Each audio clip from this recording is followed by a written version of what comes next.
Welcome back to Algebra 2. These are some equations we'll be using quite frequently, so please pause the video and solve these.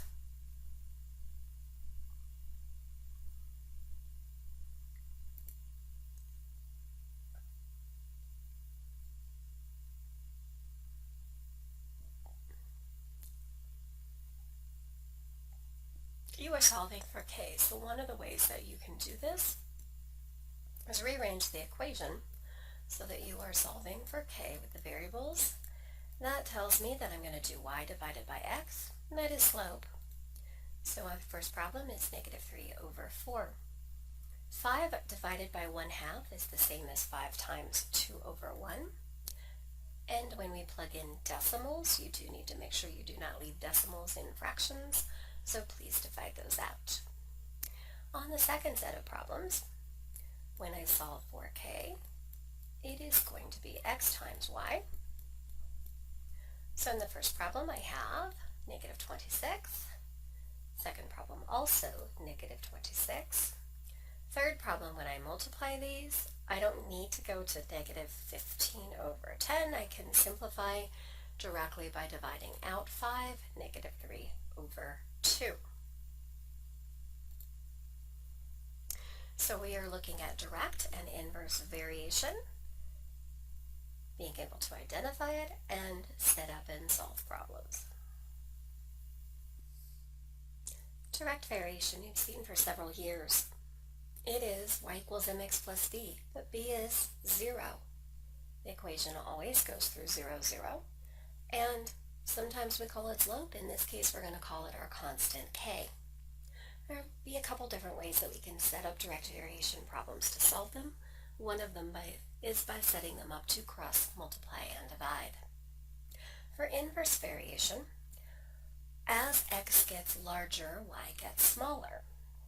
If we take a look at the graph, you'll notice that the graph never crosses the x or y axis, and it is a curved shaped graph when the variable x is in the denominator. To find the constant that's proportional, I'm going to do x times y for these. This graph happens to look very similar to an exponential function. Couple differences. It's not crossing the y-axis. When we test for direct variation, we are looking for the ratio, the slope, y over x. Is it constant? Does it have a y-intercept of 0? If we see it in a table, we're actually going to take a look and do 3 divided by 2 compared to 6 divided by 4, which simplifies to 3/2. And we do that all the way through. Don't just do 2 of them and say, hey, it works. You've got to do them all. That is k, that is our constant, so we can plug that into the equation y equals 3/2x.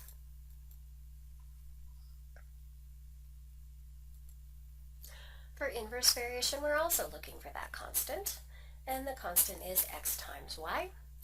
If I take a look at these equations and multiply each of these, I'm going to end up getting 9. That is our constant. And the difference being that x is in the denominator.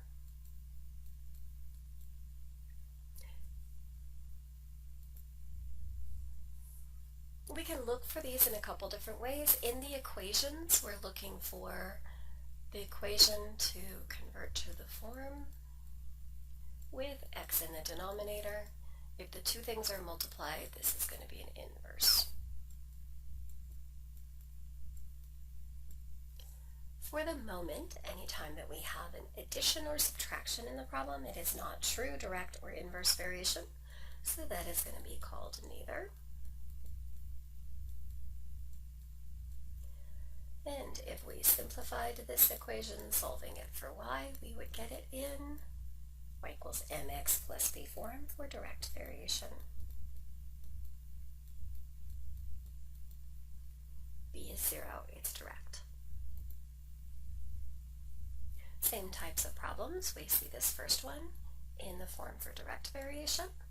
The second one, we're multiplying and finding the inverse variation, and anything added or subtracted currently is going to be neither.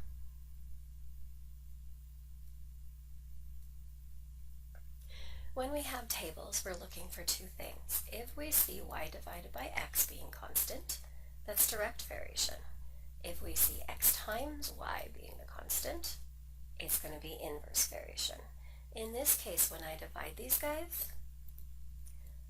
I'm going to get different terms. Here when I divide, I'm going to get -6. Here I'm going to get -3/2. They're not constant, I don't have to keep going. But when I multiply these things, they are all going to be -24s and -3 times 8. So if I want to write the form of the equation, this is going to be y equals -24 over x. In this case, when I start out by setting up the proportions, so far it looks good. Don't stop there, please, because the next one that I plug into I can't simplify, and it is not equal, so this is not direct variation. When I multiply these things, I also notice that they are changing, so this one will be neither.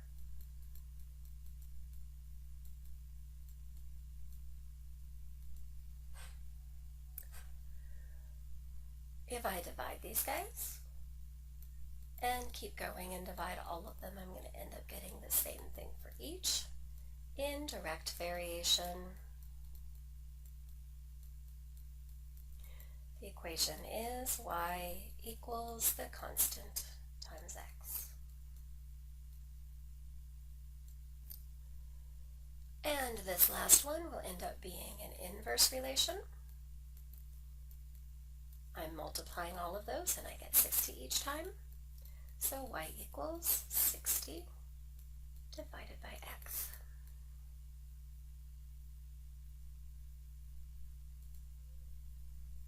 You will need to recognize whether or not it is direct or inverse variation.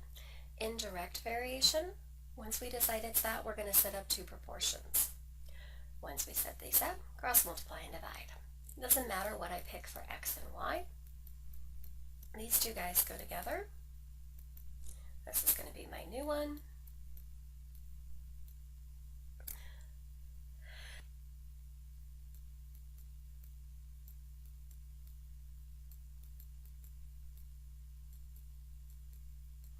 And cross multiply and divide.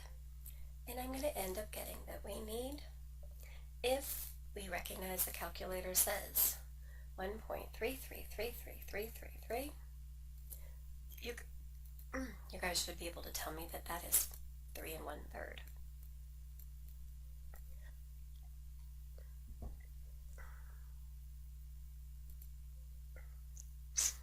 You will find different ways to set up inverse variation on YouTube. I don't prefer the set it up and take the reciprocal method, so I prefer to set it up this way, where we have the two terms that are multiplied together to give us our constant. Doesn't matter which ones we set up as x and y here. So these are the two that are going to go together, and I have my new y. Once I decide what things I have,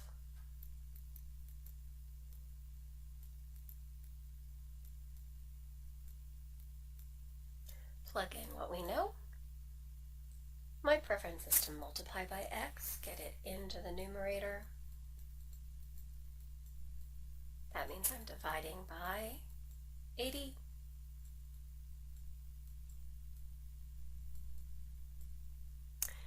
And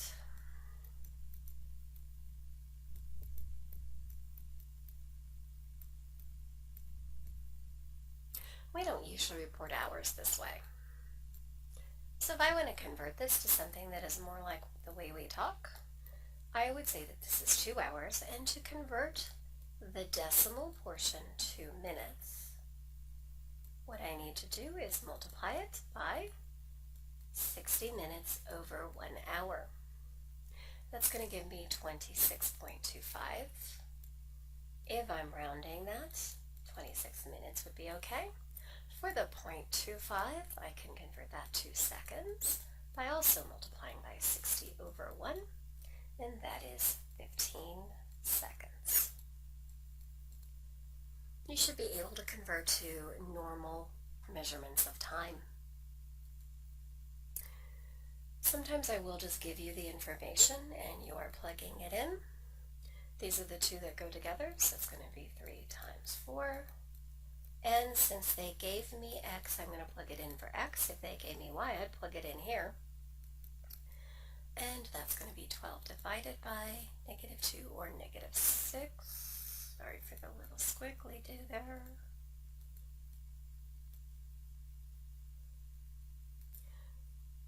The only one here that I'm going to suggest that we look at is number 8, because you panic over fractions. But you can do half of 16. Half of 16 is simply 8. 8 divided by 2, so y is 4. All of the others will set up that way. If I give you y, you plug it in for y. If I give you x, we plug it in for x. You will have more word problems to do. Sometimes it's x and y, sometimes it's other variables. Doesn't matter, it's set up the same way. We determine if it's direct or inverse proportions. In this case, it's going to tell you it's inverse proportion. Once we know that, we're going to set that up. So I have my number of volunteers, N1, T1, those are the two that go together.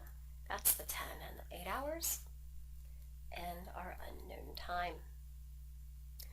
So we're going to have 15 volunteers this time, but when we had 8 hours for 10 volunteers, so set it up, multiply both sides by t.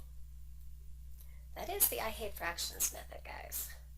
And this will be 5 1/3, and 1/3 of an hour is 20 minutes, so that is going to be 5 hours and 20 minutes. 1/3 times 60, not 0.3 times 60. If we only get 6 volunteers to show up, the setup is the same. Dividing that, we're going to get 13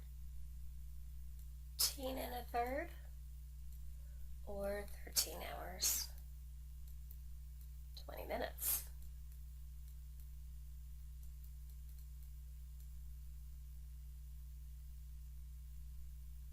Some of the problems you get will be proportional, direct proportion. So the amount of barley that we can produce will depend on the amount of acres. Once we know that it is direct proportions, we're going to set up 2 fractions. In those fractions, I don't care whether you put barley on the top and acres on the bottom, just pick one. And then once we have that, it's 60 bushels, goes with 50, and we happen to have 85 acres. So this is what we're looking for, our unknown b. Cross multiply and divide. Make sure that you give me what your units are in this word problems. In this case, this is going to be bushels.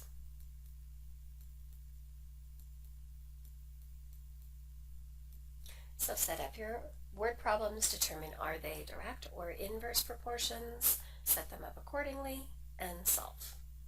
Please let me know if you have run into any problems, and have a good day.